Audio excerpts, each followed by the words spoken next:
पहले जो 50 से 40, 30, अब तो 20-25 साल के जवान लोगों में भी स्पाइन की एलिमेंट्स और स्पाइन की बीमारियां आने लगी हैं। जीवन शैली में फ़र्क आया है, उसकी वजह से स्पाइन में बहुत सारी बीमारियां बढ़ी। एक बच्चे को एक एप्पल दे के देखिए और एक बर्गर दे के देखिए तो बड़ी खुशी से बर्गर स्वीकार कर लेगा। फ्रूट्स और ये वेजिटेबल्स कम खा रहे हैं लोग, जंक बहुत ज़्यादा खा रहे हैं, इससे आपको एडिक्वेट न्यूट्रिशन भी नहीं मिल रहा है और आपका वजन भी बढ़ रहा है। मोटापा होने की वजह से वजन बढ़ जाता है, वजन बढ़ने की वजह से जो स्पाइन पे जो प्रेशर है, जो जोर है, वो बढ़ जाता है और उसकी डीजनरेशन एक्सेलरेट हो जाती है। मोटापे बढ़ने के अपने आप में बहुत सारे कारण हैं, वो सब कारण हमारी जीवन शैली से रिलेटेड है। विटामिन डी की कमी हो गई है, बच्चे बिल्कुल धूप में निकलते ही नहीं।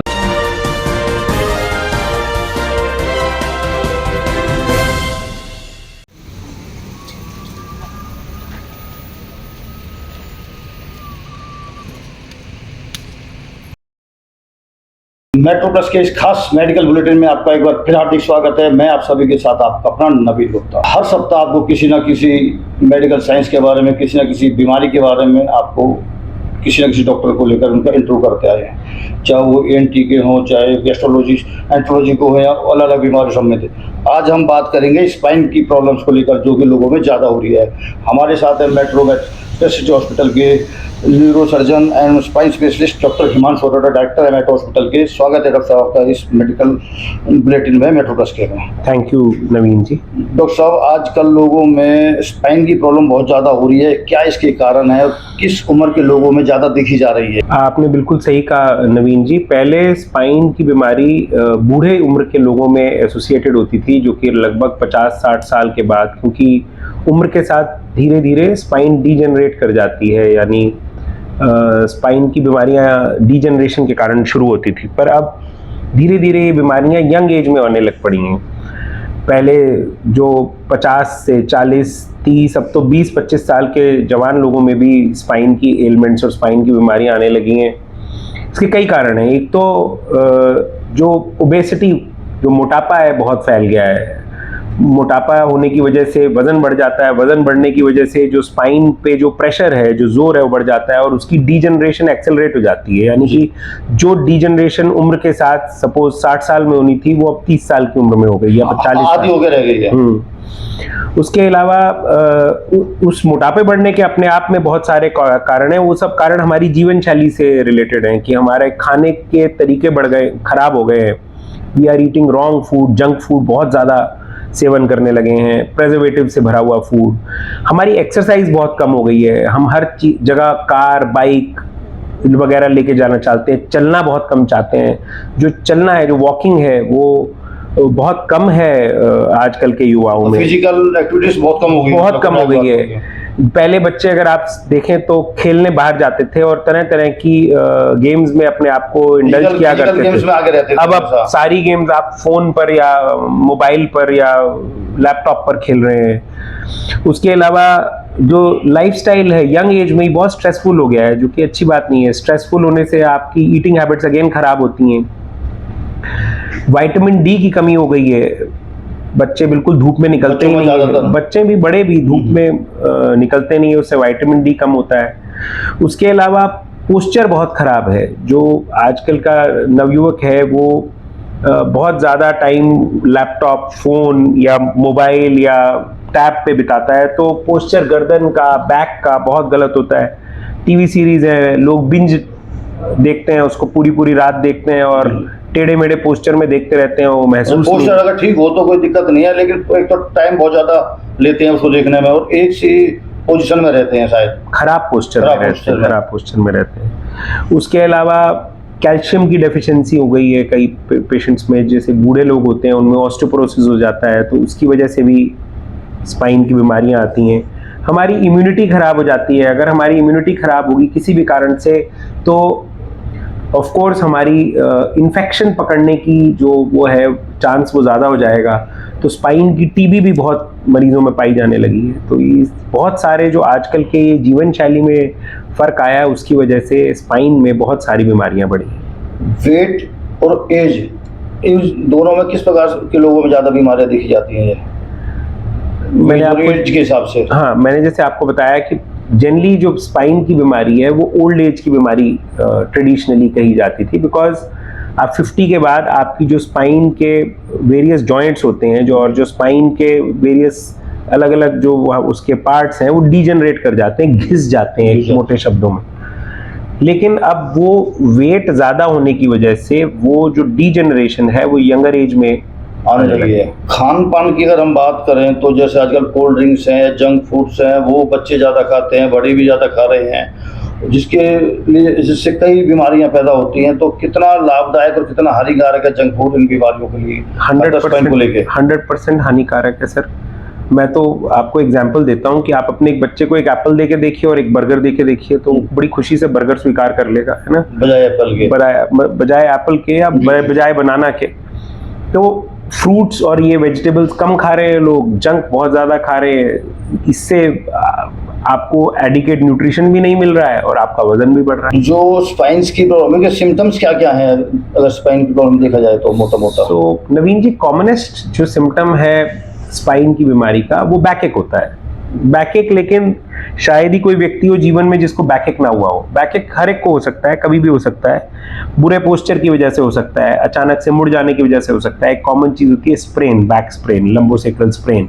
स्प्रेन गलत पोस्चर की वजह से हो सकता है, अचानक झुकने से हो सकता है, आप नहाते समय झुके हो सकता है, बट वो कोई इतनी प्रॉब्लम वाली बात नहीं थी। लेकिन उसके अलावा बैक का दर्द अगर टांगों में जा रहा है, मतलब आपको महसूस होता है कि पीठ का दर्द टांगों में रेडिएट होता हुआ नीचे जा रहा है, वो एक सिम्टम होता है कि शायद आपकी जो प्रॉब्लम है वो पेन से, वो बैक से अब नसों के द्वारा जो नसें निकलती हैं वहां से टांगों की तरफ जा रही हैं। पाँव में सुन्नपन होना, पाँव में चींटियां सी चलना, टिंगलिंग होना, नंबनेस होना, ये सिम्टम्स होते हैं। और टांगों में कमजोरी आ जाती है, बिकॉज यही नसें नीचे जाके टांगों की डिफरेंट मांसपेशियों को सप्लाई कर रही होती हैं। तो वो धीरे धीरे टांगे, पाँव की मूवमेंट वो कम हो जाती है और कई बार मरीज चल भी नहीं पाता या टांगों में कमजोरी फील करता है, टांगों को भारी महसूस करता है। स्लिप की प्रॉब्लम भी बहुत ज्यादा लोगों में हो रही है। स्लिप क्या है ये? स्लिप भी मैं समझाता हूँ। एक बहुत इंपॉर्टेंट सिम्टम मैं मिस कर गया, वो बहुत लेट स्टेज में अगर कॉर्ड दब जाती है तो पेशाब और टट्टी की भी समस्या उत्पन्न हो जाती है, जो लेट स्टेज में होती है, जो कि बहुत जरूरी है जानना कि वो स्पाइन का लक्षण है। जी, कैसे कैसे बताएंगे थोड़ा सा? वो एक्चुअली हमारी जो ये हड्डियां हैं, ये हड्डी डिस्क, ये बैक की हमारी संरचना है। ये ऊपर सर्वाइकल स्पाइन है, थोरैसिक स्पाइन, लंबर और नीचे सेक्रल स्पाइन है जी। इसके पीछे पीछे ये हमारी जो कॉर्ड होती है जिसको मेरुरज्जु बोलते हैं, वो कॉर्ड अंदर भगवान ने एकदम संभाल के अंदर इसके साथ साथ डाली हुई है। इससे हर लेवल पे दो नसें निकल रही हैं जी जी, जिनको हम नर्व रूट्स बोलते हैं। ये नर्व रूट्स टांगों में जाती हैं। तो अगर ये डिस्क यहाँ से फिसलती है, यानी डिस्क स्लिप करती है जिसको आप बोलते हैं, तो ये कॉर्ड को दबाती है। ओके।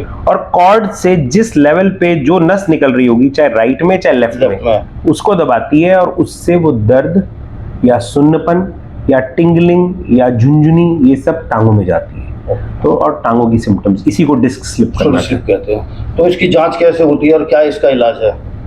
सर, अगर आपको कोई भी बैकएक होता है, टांगों में दर्द होती है जी, टांगों में सुन्नपन, भारीपन, पेशाब टट्टी में तकलीफ, इस तरह की प्रॉब्लम्स उत्पन्न होती हैं, तो आपको एक न्यूरोलॉजिस्ट या न्यूरोसर्जन को मिलना चाहिए जी। तो न्यूरोसर्जन क्या करते हैं, अगर तो हमें अंदाजा लगता है कि ये ज़्यादा प्रॉब्लम नहीं है तो हम इनिशियली दवाइयाँ देकर, फिजियोथेरेपी रिकमेंड करके या कुछ हॉट फोमेंटेशन से इनका इलाज करते हैं जी। लेकिन कुछ पेशेंट्स में हमें एमआरआई या सीटी की जरूरत पड़ती है। एमआरआई या सीटी करने पे, क्योंकि आपने जांच पूछी कौन सी, जी जी, एक तरह से सबसे महत्वपूर्ण जांच तो एमआरआई या सीटी ही होते हैं, है ना। उसमें भी एमआरआई ज्यादा इंपॉर्टेंट है। उससे हमें पता लगता है कि नस कौन से लेवल पे दब रही है, कितनी दब रही है, और क्या वो दबावट इतनी ज्यादा है कि हमें उसके लिए सर्जरी की, शल्य चिकित्सा की आवश्यकता पड़ेगी। एक और जांच होती है जिसको हम बोलते हैं बोन डेंसिटोमेट्री। उससे हमें पता लगता है कि हमारी पीठ में बोन डेंसिटी कितनी है, क्योंकि बूढ़े लोगों की बोन डेंसिटी जब कम हो जाती है, या तो उसको दवाई से सप्लीमेंट करनी पड़ती है, टेरेपैराटाइट दवाई हम देते हैं जी जी, या उसके लिए हमें उनको पहले ही सावधान रखना पड़ता है कि वो ध्यान रखें कि ताकि पीठ में फ्रैक्चर ना हो जाए। क्या ऐसे वो है जिससे कि इन बचाव हो सके स्पाइन प्रॉब्लम का, जो आपने बताई ना, ये डिस्क स्लिप की बीमारी से बचाव हो सके या स्पाइन की प्रॉब्लम ना हो, सर बड़ा क्या क्या सावधानी बरतनी चाहिए? बिल्कुल बिल्कुल बड़ा सिंपल सा है, आपको वजन कम रखना है, वजन कम रखिए, वेट कम से कम अपना पोस्चर ठीक रखिए, अपना खान पान ठीक रखिए, एक्सरसाइज कीजिए। आप एक्सरसाइज करेंगे, अच्छा खाना करते नहीं है आजकल, ज्यादा जिम में ज्यादा जोर देते हैं लोग, जिम में ज्यादा वो रहता है बजाय फिजिकल एक्सरसाइज उसके करने के। आप जिम ज्वाइन कीजिए, मुझे जिम से कोई एलर्जी नहीं है, ना मुझे जिम से कोई वो है, ताकि जिम वाले लोग नाराजगी ना ले लें, लेकिन जिम में आधे से ज्यादा लोग सिर्फ सेल्फी लेने जाते हैं ना, तो आप जिम जाएं तो आप एक्सरसाइज करें, अच्छे से एक्सरसाइज करें, प्रॉपर ट्रेनर के अगेंस्ट। हाँ, रील नहीं बना खुद रील बन जाती है कई बार। तो आप जिम में एक्सरसाइज कीजिए, प्रॉपर ट्रेनर के अंडर कीजिए।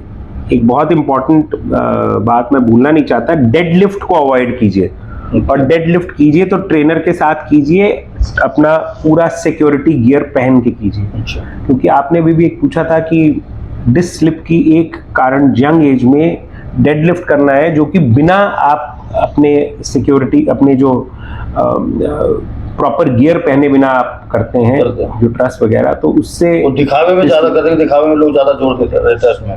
अब वो कीजिए जिससे आप स्वस्थ रहें, दिखावट में दिखावे के लिए मत कीजिए, अपनी स्वास्थ्य के लिए कीजिए। अपना वजन कम रखिए, अच्छा खाना खाइए, स्ट्रेस कम लीजिए, एक्सरसाइज कीजिए नियमित रूप से, 7 से 9 घंटे की स्लीप लीजिए, अपने माइंड को गेनफुली बिजी रखिए, आप धूप लीजिए ताकि विटामिन डी आपका ठीक रहे, कैल्शियम युक्त चीज़ों का आहार लीजिए अच्छा, तो इन्फेक्शन से बच के रहिए, अपनी इम्यूनिटी बना के रखिए। इम्यूनिटी बहुत कम है लोगों में, क्या कारण है इसका? खासकर विटामिन डी देखेंगे तो विटामिन डी की भी बहुत कमी रहती है। विटामिन डी की भी कमी है, और इम्यूनिटी कम होने का कारण तो मेन हमारा बुरा आहार, मतलब फिर आ जाती बात आहार पे जाके, आहार पे junk food, stress level, junk food, वो सभी पॉइंट्स तो सब वही के वही रहते हैं। तो आदमी को मोबाइल से दूर रहना चाहिए, खासकर बच्चों को जो एक ही पोस्चर में, जैसे बताया आपने कि पूरी रात गेम्स खेलते रहते हैं या सीरियल देखते रहते हैं, तो क्या क्या सावधानी खासतौर बच्चों को बरतनी चाहिए? एक बार रिपीट कर देंगे हल्का सा।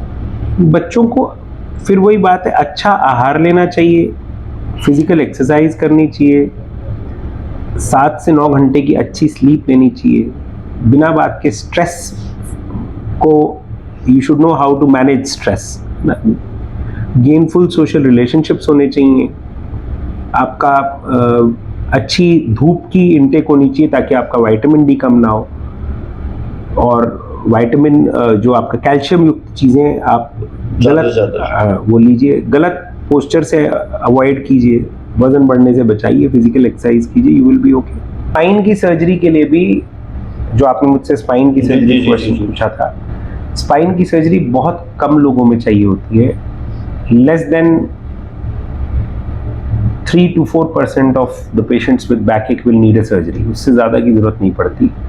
और स्पाइन की सर्जरीज भी आजकल बहुत ज़्यादा एडवांस हो गई हैं, हम छोटे से दूरबीन से होती है, छोटे से होल से जाके हम ये डिस्क को रिमूव कर सकते हैं, और मिनिमल इन्वेजिव स्पाइन टेक्निक्स हैं जिनसे हम छोटे से इंसिजन, छोटा चीरा देके और अंदर जाके स्क्रू पेच लगा के भी, जो हड्डियां, नई टेक्निक है, हाँ, और स्क्रू और पेच लगा के उनको फिक्स कर सकते हैं। एक न्यूरो नेविगेशन है, वो भी एक तकनीक है जिससे हम न्यूरो नेविगेशन का सहारा लेकर ज़्यादा प्रिसाइजली सर्जरी कर सकते हैं, कम समय और कम तकलीफ के चलते हुए। थैंक यू डॉक्टर साहब।